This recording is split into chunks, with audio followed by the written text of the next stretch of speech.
OMG. Cowboys Nation, you're not going to believe what just went down. Tony Jefferson has officially been traded by the Dallas Cowboys, and this news has already sent shockwaves across the NFL world. It's a bold, stunning move, one that many fans didn't see coming, and while some are celebrating, others are still picking their jaws up off the floor. Jefferson, the experienced safety who joined Dallas with hopes of bringing veteran leadership and toughness to the secondary, is now headed elsewhere, and the Cowboys' entire defensive dynamic just shifted in one dramatic swoop. Let's unpack this massive breaking development and explore all the layers of what it truly means for the Cowboys organization, their fans, and the road ahead in the 2025 NFL season. So, grab your popcorn, hit that like button, and buckle up because this one's gonna be wild. First off, let's talk about Tony Jefferson and what he brought to this team. The man isn't just some journeyman safety. He's got grit, experience, and an on-field presence that commands respect. After briefly stepping away from football, Jefferson made a comeback and found himself playing key snaps late in the 2024 season. When Dallas signed him, it wasn't necessarily to become a superstar or headline maker. It was to become a mentor, an enforcer in the defensive backfield, a glue guy who could bring steadiness to a young unit. And for a while, it worked. He didn't start every game, but he played meaningful snaps, contributed in rotation, and by all accounts was a locker room favorite.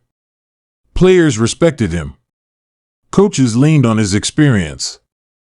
Fans, while not screaming his name on every play, appreciated what he stood for: heart, hustle, and leadership. That's why this trade hurts for some. It's not just about stats. It's about culture. But let's be real, this move wasn't totally out of left field. If you've been watching the Cowboys offseason closely, the signs were there. Dallas has been subtly shifting toward a youth movement on defense.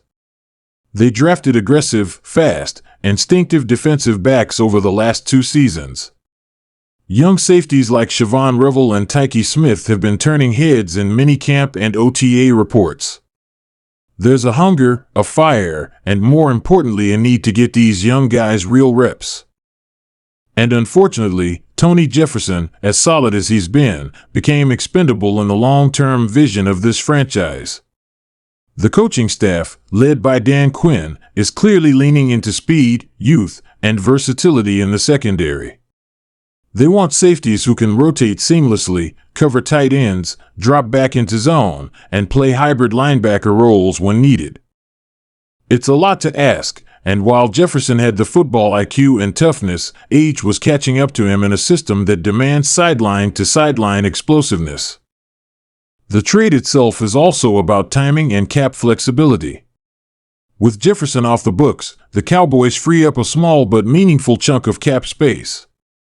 Every dollar counts right now, especially with a massive extension for Micah Parsons looming on the horizon. Dallas already has big contracts on the books: Dak Prescott, CeeDee Lamb, Zach Martin, and Trayvon Diggs, to name a few.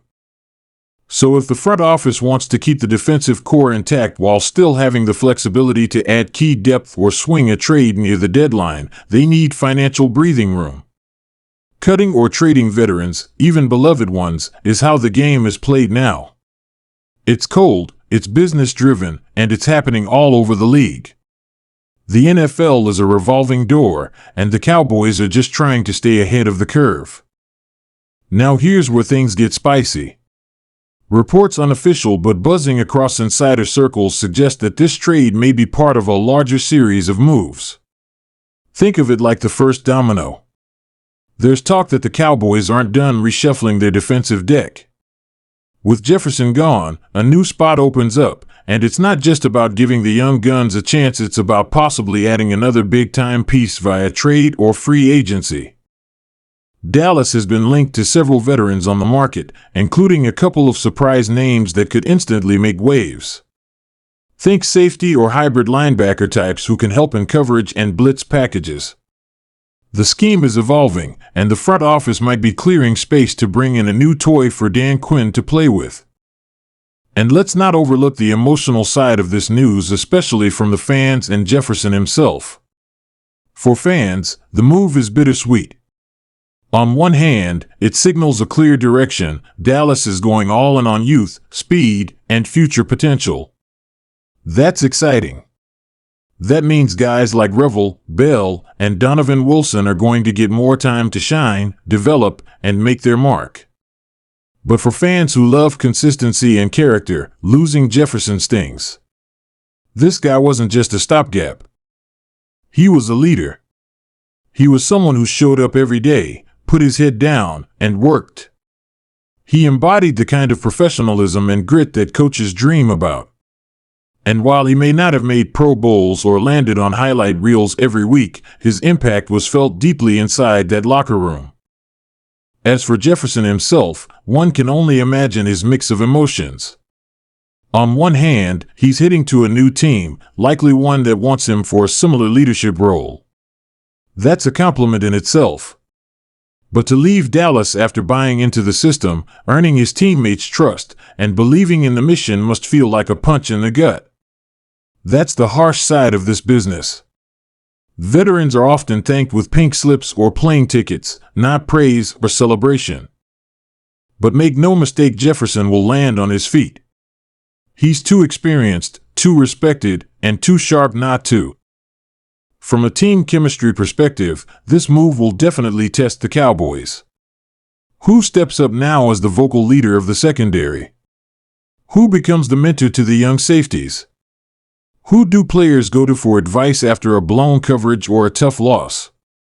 Those questions are real, and they need answers fast. Football isn't just about physical talent. It's about having the right voices in the room. Right now, Trayvon Diggs and Malik Hooker might need to raise their voices a bit more. The defensive staff will likely put extra emphasis on developing leadership from within, rather than relying on outside veterans to provide it. That's a gamble. But if it works, the payoff could be enormous. And speaking of payoffs, let's talk about the bigger picture here. The Cowboys are chasing something bigger than a decent playoff run. They're chasing a Super Bowl, and not just for the fans or the city, but for validation. Validation that this roster construction works. That Mike McCarthy's approach to player development works. That the front office can build a winner not just by signing big names, but by cultivating homegrown stars. Letting go of Tony Jefferson signals that the Cowboys believe they already have the talent they need in-house. They believe in their scouting. They believe in their player development staff. They believe in guys like Revel and Smith and Bell. They're saying, this is your time. Show us you're ready. There's also something symbolic about the timing of this move. With training camp right around the corner, the team didn't wait until mid-preseason to cut ties. They made a decision early, decisively, and with enough time to let the new unit gel. That's important. Every rep matters in camp. Every install, every coverage package, every communication drill, it all lays the foundation for what will happen on Sundays. By trading Jefferson now, Dallas is giving its new-look secondary the best shot to grow, develop chemistry, and prepare for the gauntlet of the NFC. And of course, in true Cowboys fashion, this story has ignited social media. Twitter, Reddit, and Instagram are flooded with fan reactions, hot takes, and predictions. Some are thrilled, saying the team is finally trusting its youth and making bold moves. Others are furious, worried that the leadership vacuum will come back to bite them in close games. And in the middle? Realists who understand that this is the NFL, and tough decisions are part of building a contender. All in all, the Tony Jefferson trade isn't just about one player. It's a window into how the Cowboys think. How they evaluate talent. How they prioritize roster structure, cap management, and long-term strategy. It's a calculated risk, and one that could pay off in the form of faster, younger, more aggressive defensive play. Or it could leave them missing a crucial voice when adversity hits. Either way, one thing's for sure: this move has set the tone for the Cowboys' 2025 season. No more playing it safe. No more relying on the past. The future is now, and Dallas is daring to bet on itself. Whether that gamble turns into glory or regret, well, that's what makes football so thrilling. Stay tuned, Cowboys Nation, because this ride is just getting started.